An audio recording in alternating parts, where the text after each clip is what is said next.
TEM stock analysis and TEM stock prediction. Is it a buy right now? Watch this 1-minute video till the end to find out.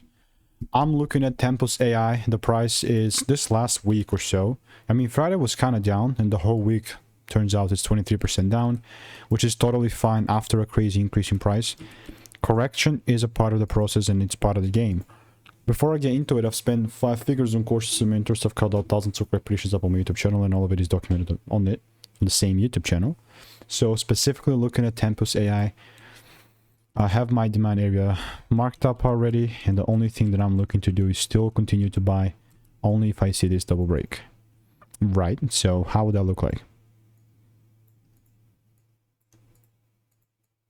If there is no double break like this, then there is no buying me. That sentence is like I had a stroke. Not like for real. If it keeps going down, this is getting diluted, but if I start to see that shit happening, then you know it's all game. But I'll keep you updated, and if you want to make more money trading in a simple and lean way, click the first link in the description. That's a free newsletter.